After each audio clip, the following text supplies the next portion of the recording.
Hello भाई, मैं महेश्वर सिंह बोल रहा हूँ। आपको मैं आज फंड रेज करने के कुछ तरीके बताऊंगा। अपने बिजनेस पे फंड रेज कैसे करें। बिजनेस में अमूमन फंड रेज करने के तीन रीजन होते हैं। बिजनेस को एक्सपेंड करना, बिजनेस को मल्टीप्लाई करना और बिजनेस को स्टार्ट करना। राइट। फंड दो तरीके से रेज होते हैं, डेब्ट के थ्रू और इक्विटी के थ्रू। डेब्ट से लिया जाता है आपको फाइनेंशियल इंस्टीट्यूशन से, बैंकर से, एनबीएफसी से। राइट। और फंड जो इक्विटी से रेज होता है उसमें पार्टनर्स होते हैं, शेयर होल्डर्स होते हैं, फंड हाउसेज होते हैं। ये सब आप फंड देते हैं आपके बिजनेस पे, आपके प्रोजेक्ट पे, आपके आइडिया पे, आपके प्रोमिसेस पे। ठीक है। तो ये दो ही तरीके होते हैं फंड रेज करने के लिए। अब देखते हैं इसमें 10 पैरामीटर होते हैं, इन दोनों में डिफरेंस क्या है, कहाँ पे जा बेटर क्या लगेगा। तो पहला पैरामीटर है प्रोबेबिलिटी का। मतलब आपका फंड का प्रोबेबिलिटी कितना है, कितनी जल्दी आपका रिटर्न देगा आपका बिजनेस। 1-2 महीने में रिटर्न आ जाएगा या 2 साल बाद नमक होगा, 2 साल तक कुछ नहीं मिलेगा, तीसरे साल सडन ग्रोथ आएगी। तो ये सब चीज़ें आपको बिजनेस में चेक करनी पड़ेंगी। इस केस में अगर फ्रीक्वेंट फंड रिलीज होता है या मार्जिन रिलीज होता है या बिजनेस रिलीज होता है तो आपको प्रोबेबिलिटी हाई है ना। और हाई प्रोबेबिलिटी के लिए हमेशा डेब्ट लेना रहता है। जहाँ आपको लगता है कि आपका फंड जो है बिजनेस आपका 2 साल 3 साल बाद तक का बूम अप होगा, इंक्रीज होगा, पैसे आएंगे, तो उस केस में आपको इक्विटी पे करना पड़ता है। दूसरा ऑप्शन आता है प्रॉफिटेबिलिटी का। प्रॉफिटेबिलिटी में आपको देखना है कि आपकी मार्जिन कितनी है। आपकी मार्जिन अगर ज़्यादा है, ठीक है, ज़्यादा मार्जिन है तो आपको डेब्ट लेना उचित रहेगा। क्योंकि डेब्ट के केस में आपको फिक्स रिटर्न देना होता है। राइट। जबकि आपके अगर पार्टनर्स और इक्विटी में अगर आपका अरेंज होता है तो इक्विटी और पार्टनर्स आपके एक परसेंटेज के हकदार हो जाते हैं, आपकी प्रॉफिट शेयरिंग बढ़ जाती है ना। तो ये आपकी प्रॉफिटेबिलिटी हो गई। थर्ड पैरामीटर हो गया इन्वेस्टर रिस्क। डेब्ट के केस में इन्वेस्टर रिस्क मिनिमम है। राइट। क्योंकि डेब्ट आपको पर्टिकुलर कोलेट्रल या पेपर डॉक्यूमेंट्स के आधार पे रिलीज होते हैं। उनके पास कुछ कोलेट्रल्स होते हैं, बैंक के पास आपके लैंड के पेपर, आपके फैक्ट्री के, प्लांट के, इक्विपमेंट के, ये डॉक्यूमेंट होते हैं। लेकिन इक्विटी में ऐसा नहीं है।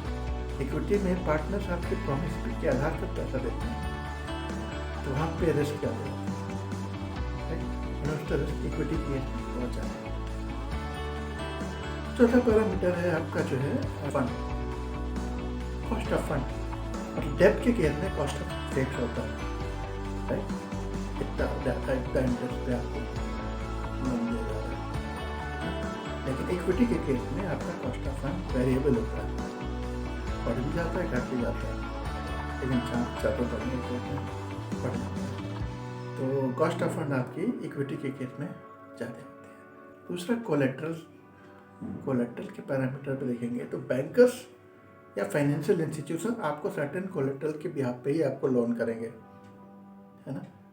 आपके कोलेट्रल बैंक के डॉक्यूमेंट्स, आपके जो है फिक्स एसेट के डॉक्यूमेंट, फैक्ट्री, प्लांट्स, मशीनरी, सब के डॉक्यूमेंट्स के आधार पे आपको लोन करेंगे, आपके इनकम के आधार पे, आपके बैलेंस शीट के आधार पे। लेकिन इक्विटी के केस में ऐसा नहीं। इक्विटी के केस में वो लोन कर सकते हैं एक सर्टेन प्रॉमिस पे, एक प्रॉमिस, एक पार्टनरशिप, एक प्लान, एक प्रोजेक्ट के आधार पे वो आपको फंड दे सकते हैं। ऑनरशिप के केस में आप देखोगे, ऑनरशिप डेब्ट के केस में ऑनरशिप नहीं दी जाती है। डेब्ट के केस में एक फंड का एक पार्ट दिया जाता है, एक पर्टिकुलर इंटरेस्ट पे उनको रिटर्न दिया जाता है जो फिक्स होता है। जबकि इक्विटी के केस में आपके पार्टनरशिप दी जाती है, आपको ऑनरशिप दी जाती है। आपके बिजनेस के डिसीजन में उनका हक होता है, उनकी लायबिलिटी होती है। राइट। तो वहाँ पे ऑनरशिप आपको इक्विटी के केस में देनी पड़ती है। राइट। अब आपका आ गया रिटर्न आपका जो है डेब्ट के केस में फिक्स है। राइट। इक्विटी के केस में आपका वेरिएबल है। इक्विटी के केस में वेरिएबल है, लेकिन अच्छे कंडीशन में आप देखोगे तो इक्विटी के केस में रिटर्न काफ़ी ज़्यादा होता है। कोई बिजनेस 40-50% एनुअल रिटर्न दे देता है। कोई शेयर भी आपने देखा होगा कि 100% 50% रिटर्न देते हैं। तो इक्विटी के केस में आपका रिटर्न हाई होता है, हायर साइड होता है। High risk high return equity के केस। ग्रोथ देखा जाए तो डेप्थ के केस में डेप्थ तो फिक्स है, ठीक है, उतना ही रिटर्न। इक्विटी के केस में ग्रोथ बढ़ जाती है, ग्रोथ काफ़ी होती है, क्योंकि उसको जो है बार बार उसको इंटरेस्ट नहीं देना पड़ता, अपने कैपिटल को बार बार अपने बिजनेस में रोल आउट कर सकता है, तो ग्रोथ आपको इक्विटी के केस में मिलती है। Capacity to raise fund, last parameter है capacity to raise fund. Fund raise करने के लिए डेप्थ में जब हम जाते हैं तो बैंकर्स आपके फाइनेंशियल स्टेटस को देखते हैं, आपके बैलेंस शीट को देखते हैं, आपके फंड अवेलेबिलिटी को देखते हैं, उस आधार पर आपको लोन करते हैं। अगर आपका जो है 1 करोड़ का लोन आपको दे रहे हैं तो एटलीस्ट 1.5 से 2 करोड़ आपका जो है कोलेट्रल वो सबमिट कराएंगे। लेकिन इक्विटी के केस में ऐसा कुछ नहीं है। इक्विटी के केस में आपको जो है आपके प्रॉमिस के बिहाफ पे आपको लोन दिया जाता है, पैसे दिए जाते हैं, ठीक?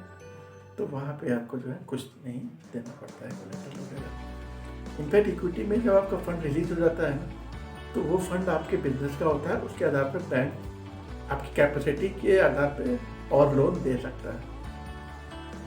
अर्निंग के केस में आप देखोगे तो बैंकर्स की अर्निंग फिक्स है, इन्वेस्टर्स की अर्निंग ज़्यादा है, बड़ी।